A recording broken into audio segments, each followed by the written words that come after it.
नमस्कार। मनीगुरु की इस खास पेशकश में सभी का स्वागत है। मैं हूं स्वाति रायना। किसी खास मौके पर गिफ्ट लेने का चलन बड़ा आम है। किसी की शादी हो, जन्मदिन हो, एनिवर्सरी हो या फिर कोई त्योहार, अपने करीबियों रिश्तेदारों को आप भी गिफ्ट देते होंगे और लेते भी होंगे। लेकिन क्या आपको मालूम है कि गिफ्ट के लेन देन पर भी टैक्स लगता है?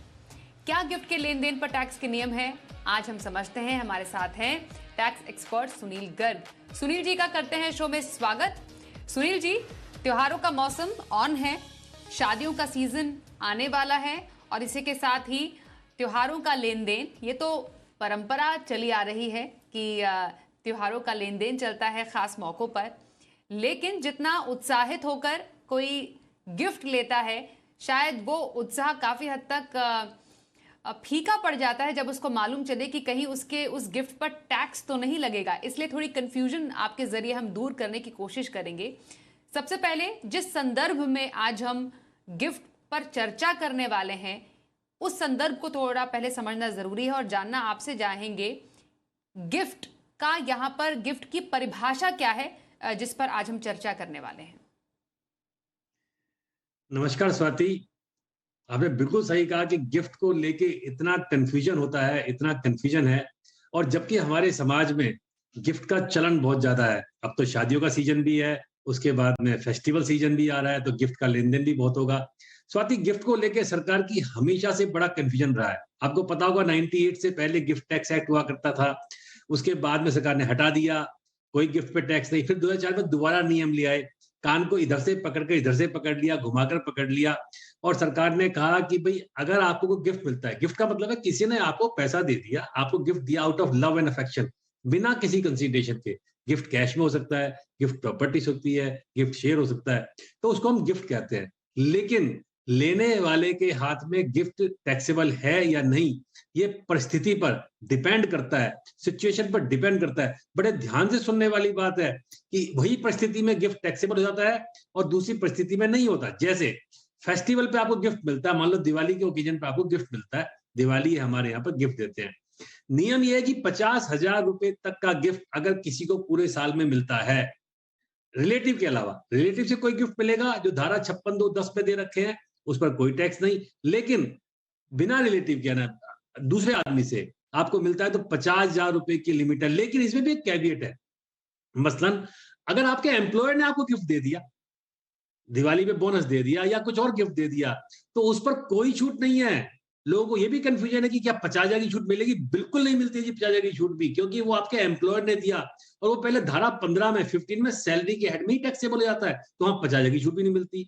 आप डॉक्टर हैं, आप चार्टर्ड अकाउंटेंट हैं, आप एडवोकेट हैं, आपके किसी क्लाइंट ने आपको गिफ्ट दे दिया तो 50,000 की लिमिट नहीं लगेगी, क्योंकि धारा 28(4) में जाके वो टैक्सेबल हो जाता है। तो गिफ्ट के नियम को समझना बहुत ही कठिन काम है और ध्यान से समझना चाहिए उन नियमों को।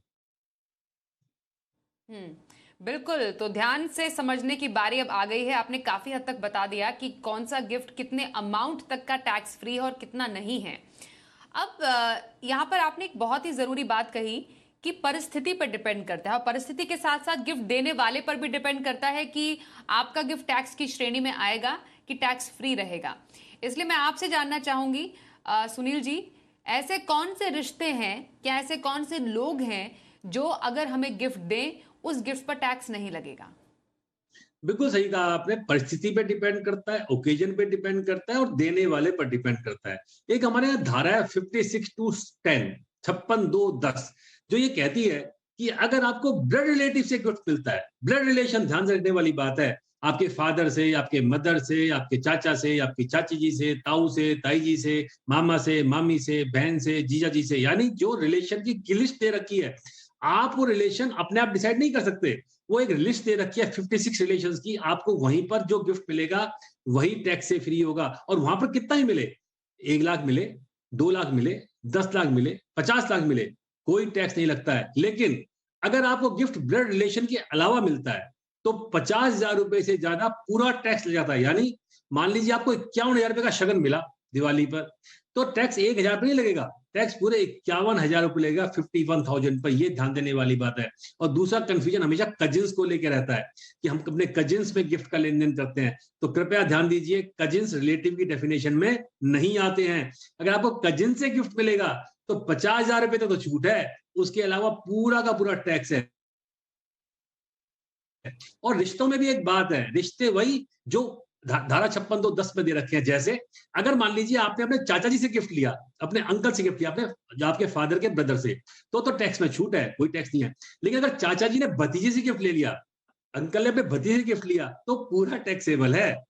यानी एक ही रिश्ते में वन वे ट्रैफिक है, टू वे ट्रैफिक नहीं है ये। तो ये भी आपको ध्यान रखना है कि कौन सा रिश्ता धारा 56(2)(10) में दे रखा है और कौन सा रिश्ता नहीं दे रखा।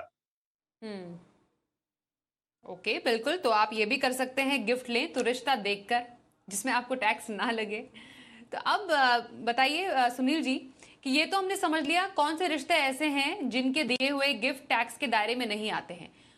कौन से सिचुएशंस या कौन सी जगह से आया हुआ गिफ्ट, ये तो हमने व्यक्ति विशेष की बात की, लेकिन कौन सी जगह से आया हुआ गिफ्ट, अब वो कोई संस्थान हो सकता है, कोई जगह हो सकती है जो वो भी टैक्स के दायरे में नहीं आती है, ऐसे कुछ सूची है?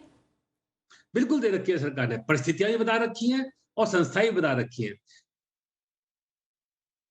अगर आपको गिफ्ट किसी ऐसी रजिस्टर्ड चैरिटेबल सोसाइटी से मिलता है जो धारा 12A(b) में रजिस्टर्ड है, जो रजिस्टर्ड चैरिटेबल सोसाइटी है, वो आपको गिफ्ट देती है, वो आपको पढ़ाई के लिए स्कॉलरशिप देती है, और कोई भी गिफ्ट देती है आपको, टैक्स से बिल्कुल फ्री है। या आपको कोई स्कॉलरशिप मिली जो धारा 10 में एग्जेम्प्ट है, तो टैक्स से फ्री है। तो परिस्थितियां भी दे रखी है सरकार ने। जैसे अगर आपको शादी के मौके पर गिफ्ट मिलता है, on the occasion of marriage, तो आपको कोई टैक्स नहीं लगता। लेकिन इसमें ध्यान रखने वाली बात है कि शादी के मौके पर मिलने वाला गिफ्ट है, पर यह नहीं है कि इसका मतलब कि आप शादी के मौके को भुनाने की कोशिश करें और कुछ भी लिख लें, नहीं, ऐसा पॉसिबल नहीं है। दूसरा, आपको विल में भी कोई चीज मिलती है। देखिए, विल आपके रिलेटिव से आ सकती है, आपके पेरेंट्स आ सकती है, आपके ग्रैंड पेरेंट्स आ सकती है। विल जरूरी नहीं है कि आपके रिलेटिव से आए, कोई बाहर का आदमी भी आपके नाम से विल कर सकता है, वसीयत कर सकता है। वसीयत में अगर आपको कोई चीज मिलती है, कोई गिफ्ट मिलती है, वो भी सरकार ने पूरी तरह से माफ कर रखी है। लेकिन वसीयत जेन्युइन होनी चाहिए, इनजेन्युइन वसीयत नहीं होनी चाहिए। ऐसे शादी पे मिलने वाला मौके पे जो गिफ्ट है, वो भी जेन्युइन गिफ्ट होने चाहिए। लोग क्या करते हैं कि लोग अपनी शादी की लंबी लिस्ट बना लेते हैं, वो सोचते हैं कि मुझे कोई नहीं पूछेगा, शादी का मौका है, ऐसा नहीं है, और उस पर टैक्स लग जाता है।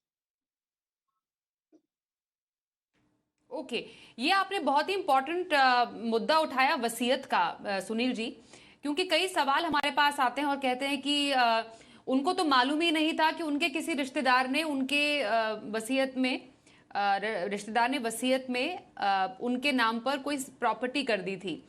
अब वो इस बात से परेशान है, वो कंफ्यूज है बेसिकली, खुश हो कि परेशान हो। खुश तो इसलिए कि चलिए कोई एक प्रॉपर्टी मिली, लेकिन परेशान इसलिए लेकिन वो प्रॉपर्टी जो मिली है कहीं उस पर वो उनको टैक्स ना देना पड़ जाए। तो आप ये कह रहे हैं कि वसीयत में अगर जो व्यक्ति जिसने विल बनाई है, अगर वो आपका जानकार हो या ना भी जानकार हो और वो आपके नाम कोई संपत्ति करता है, तो उस संपत्ति को लेने पर, या अगर जैसे मेरे नाम कोई संपत्ति की गई है, मुझ पे किसी प्रकार का टैक्स नहीं लगेगा? बिल्कुल नहीं लगेगा जी। देखिए, जब आप वसीयत करते हैं, पहली बात तो स्वाति ये समझ लीजिए कि वसीयत और गिफ्ट में क्या फर्क होता है।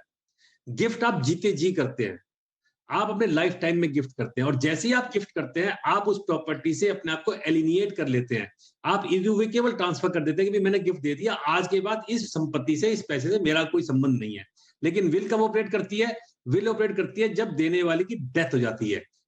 जिसने विल की है उसकी डेथ के बाद ऑपरेट करती है, उसके जीते जी ऑपरेट इसलिए नहीं करती है क्योंकि हमारे यहाँ पर नियम ये है कि आप विल को कितनी बार भी चेंज कर सकते हैं। तो जो आपकी लास्ट विल होती है डेथ से पहले की, वही ऑपरेशन में आती है। अब सवाल ये उठता है कि जिसने विल की, क्या उसको टैक्स लगेगा? मान लीजिए किसी आदमी ने आपके नाम एक 500 गज की एक फ्लैट आपको गिफ्ट कर दिया, तो क्या उसको टैक्स लगेगा? और जिसको मिला, क्या उसको टैक्स लगेगा? सरकार ने दो धाराएं दी हैं। धारा 47 में कहा कि जो देने वाला है, जो ट्रांसफरर है, जो विल कर रहा है, उसको कोई टैक्स नहीं लगेगा, उस पर कोई ट्रांसफर नहीं माना जाएगा, उस पर कोई कैपिटल गेन टैक्स नहीं लगेगा। ऐसी धारा 56(2)(10) में कह दिया 56 to 10 में, वैसे तो 50,000 की लिमिट है, लेकिन अगर आपको विल में कोई भी प्रॉपर्टी आती है, 50 करोड़ की प्रॉपर्टी भी आती है, विल होनी चाहिए, आपको कोई टैक्स नहीं लगना। आप ठाट से उसको अपनी इनकम में दिखाइए, उसको एग्जेम्पशन क्लेम कर लीजिए। पर इसमें एक छोटी सी जानकारी और आपसे लेनी पड़ेगी सुनील जी। अगर उसी संपत्ति को मैंने बेच दिया, किसी की वसीयत में मेरा नाम आया, मेरे नाम में एक संपत्ति आई, कल को मैंने सोचा मुझे इस प्रॉपर्टी को बेचना है, तब तो टैक्स लगेगा? बिल्कुल टैक्स लग जाएगा, 100% टैक्स लगेगा। लेकिन सरकार ने उसमें भी एक फायदा दे दिया आपको। अगर मान लीजिए आपके नाम से कोई इमोल प्रॉपर्टी आई, विल के थ्रू आई, आपको वो प्रॉपर्टी 2020 में मिली और आपने 2022 में उस प्रॉपर्टी को बेच दिया। सवाल ये उठता है कि क्या मेरे को कैपिटल गेन टैक्स कितने अमाउंट पर देना है और क्या ये लॉन्ग टर्म है या शॉर्ट टर्म है? देखिए, सरकार ने कहा कि अगर आपको विल में, गिफ्ट में कोई भी प्रॉपर्टी आती है, तो जो पुराना ओनर था उसी का पीरियड माना जाएगा। अगर पुराने ओनर ने वो प्रॉपर्टी मान लीजिए 2001 में खरीदी थी, तो आपका भी माना जाएगा कि आपने 2001 में ही वो प्रॉपर्टी आपके नाम आ गई थी। और दूसरा, आपको इंडेक्सेशन का बेनिफिट भी पुराने ओनर के हिसाब से मिलेगा। तो सरकार ने बेनिफिट आपको दे दिया कि ये माना जाएगा कि आपने पुराने ओनर के शूज में ही एंटर कर दिया, उसकी जगह आप मालिक बन गए और उसी दिन से मिल गए जिस दिन से वो मालिक बना था। तो आपको लॉन्ग टर्म कैपिटल गेन का फायदा भी मिलता है, आपको कंसेशन टैक्स का फायदा भी मिलता है, आपको इंडेक्सेशन का फायदा भी मिलता है और आप उस प्रॉपर्टी से जो पैसा आया, अगर आप री इन्वेस्ट करते हैं, दूसरा मकान ले लेते हैं, उसमें भी आपको बेनिफिट मिल जाता है। तो ये बात तो ध्यान रखिए कि टैक्स लगता है। अगर कैपिटल गेन टैक्स है तो लगेगा, कोई और इनकम टैक्स है तो लगेगा, लेकिन आप बेनिफिट ले सकते हैं जो पुराने मालिक को मिलने वाले थे। ओके। सुनील जी, ये बात बताइए, ये तो वसीयत में किसी के नाम पे प्रॉपर्टी कर दी जाए, उस पर टैक्स के नियम आपने बताए।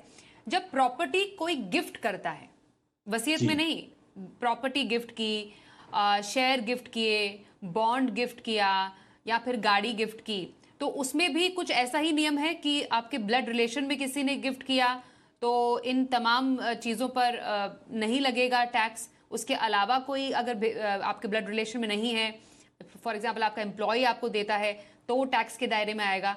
इसमें और कौन सी बारीकियां हैं जो समझना जरूरी है?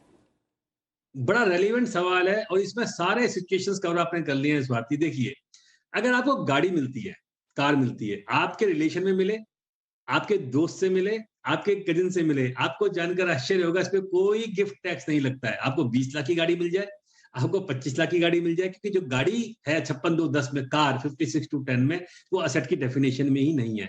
तो एक तो आपको यहाँ फायदा हो जाता है। लेकिन अगर वही गाड़ी आपके एम्प्लॉयर ने आपको दे दी, मान लीजिए आपके एम्प्लॉयर ने आपकी शादी पे भी गाड़ी दे दी या बिना शादी का दिवाली पे कार दे दी, तो वो पूरा का पूरा टैक्स आपको सैलरी इनकम के अंदर देना होता है। तो परिस्थितियां, गाड़ी वही है, देने वाला बाहर का आदमी है, लेकिन टैक्स लग जाता है उसके ऊपर। एक बात तो ये। दूसरी बात, अगर आपको इमोरल प्रॉपर्टी, मान लीजिए आपको कोई बंगला, कोई फ्लैट, कोई मकान, कोई दुकान गिफ्ट में आता है, तो एक बात की लोग गलती करते हैं हमेशा स्वाति। हमारे यहाँ पे एक नियम है transfer of immoral property act में, वो ये कहता है कि अगर 100 रुपए से ज्यादा की कोई भी संपत्ति आपको आती है, तो रजिस्टर्ड डीड से आनी चाहिए। वो लोग रजिस्टर्ड डीड नहीं करवाते हैं। तो आपको ये ध्यान रखना है कि अगर आपको कोई मकान, कोई दुकान, कोई फ्लैट, जो भी आपको गिफ्ट में मिल रहा है, आप उसकी रजिस्टर्ड डीड करवाइए, रजिस्टर्ड गिफ्ट डीड करवाइए। हाँ, आपको बहुत सारी स्टेट गवर्नमेंट उस पर स्टैंप ड्यूटी नहीं लेती है, लेकिन बहुत सारी स्टेट गवर्नमेंट को स्टैंप ड्यूटी देनी पड़ती है। तो आपको पहले तो ये ध्यान रखना है, जब भी आपको इमोरल प्रॉपर्टी आएगी तो आपको रजिस्टर्ड करवाइए और उसको, अगर टैक्स है तो स्टैंप ड्यूटी है तो आप पे कर दीजिए। जैसे ही आपके नाम से ट्रांसफर हो जाती है, आप उसके मालिक बन जाते हैं। उसके बाद अगर आप उस प्रॉपर्टी को बेचेंगे तो आपको टैक्स के नियम वही लगेंगे जो मैंने विल में बताए थे, आपको टैक्स देना पड़ेगा। जहां तक शेयर, सिक्योरिटीज और बॉन्ड्स का सवाल है, फिर मैं कहता हूं, अगर आपको शेयर, सिक्योरिटीज, बॉन्ड्स आपको मिलते हैं, तो कृपया करके एक प्रॉपर गिफ्ट डीड जरूर बनाइए। गिफ्ट डीड बनवाइए, उसको साइन करवाइए। और एक बात और है, गिफ्ट डीड बनाने में हमेशा ध्यान रखिए कि गिफ्ट डीड जब भी पूरी होती है जब डोनर साइन करेगा और एक्सेप्ट करेगा लेने वाला। अगर डोनी ने एक्सेप्टेंस नहीं किया तब भी गिफ्ट पूरा नहीं माना जाता है। यानी दोनों साइन करें, डोनर भी, डोनी भी, और दो विटनेस को साइन करें। उसके बाद में उस डॉक्यूमेंट के बेस पे आप उस शेयर्स को, बॉन्ड्स को अपने नाम ट्रांसफर करवा लीजिए। तो गिफ्ट लेना इतना आसान जैसा लगता है उतना नहीं है, साथ में आपको फॉर्मेलिटीज पूरी करना बहुत जरूरी है, अदरवाइज आपको बाद में दिक्कत आ सकती है। समझ रहे हैं आज गिफ्ट पर टैक्स के नियम। हमारे साथ टैक्स एक्सपर्ट सुनील गर्ग हैं। सुनील जी, एक रिश्ता है जो होता तो बहुत गहरा है, लेकिन उनके बीच में गिफ्ट के आदान प्रदान को लेकर थोड़ी कंफ्यूजन रहती है। वो है पति पत्नी के बीच में गिफ्ट का आदान प्रदान। यहां पर क्या मामला है? बड़ा कठिन और बड़ा सरल दोनों सवाल है ये। ग्लास आधा भरा है कि खाली? देखिए, धारा 56(2)(10) में कहा है कि अगर स्पाउस एक दूसरे को गिफ्ट देते हैं तो कोई दिक्कत नहीं है।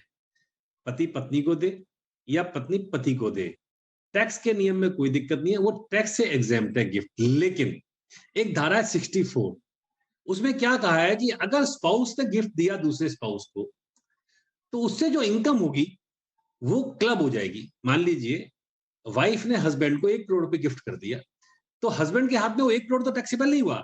लेकिन अगर हस्बैंड ने उस 1 करोड़ रुपए की एफडी कर दी और 6% का ब्याज उसको मिला, तो 6 लाख रुपए जो आया इनकम, वो हस्बैंड की इनकम नहीं मानी जाएगी, वो वाइफ की इनकम में क्लब हो जाएगी। और किया इसलिए गया था कि लोग अपनी जो हाई इनकम के ग्रुप थे, वो अपनी इनकम को कम करने के लिए अपनी वाइफ के नाम से या डॉटर इन लॉ के नाम से वो गिफ्ट कर दिया करते थे। तो इसलिए उसको किया था। पर ये नियम बहुत पुराना है। हमने सरकार से कई बार प्रार्थना की है कि इस नियम को बदलने की जरूरत है। तो हस्बैंड वाइफ के गिफ्ट के मामले में बड़ा केयरफुल होना चाहिए। बहुत सारे लोग ट्रांसफर कर देते हैं अपनी वाइफ को या वाइफ हस्बैंड को, लेकिन क्लबिंग के प्रोविजन को भूल जाते हैं। तो ये ध्यान रखिए कि उससे होने वाली जो कमाई होगी वो क्लब हो जाती है। ऐसे ही अगर आपने मान लो फ्लैट परचेज कर लिया अपनी वाइफ के नाम से हस्बैंड ने, और सारा पैसा हस्बैंड ने दे दिया, और वो पैसा अगर फ्लैट पे मान लो किराएदार है, वहां से आपको रेंट आ रहा है, तो ध्यान रखिए वो रेंटल इनकम आपकी वाइफ की नहीं है, जबकि फ्लैट उसके नाम से है, रजिस्ट्रेशन उसके नाम से है। वो फ्लैट की सारी इनकम आपके हाथ में ही जाके क्लब हो जाएगी। तो 56(2)(10) के साथ साथ सेक्शन 64 को पढ़ना बहुत जरूरी है।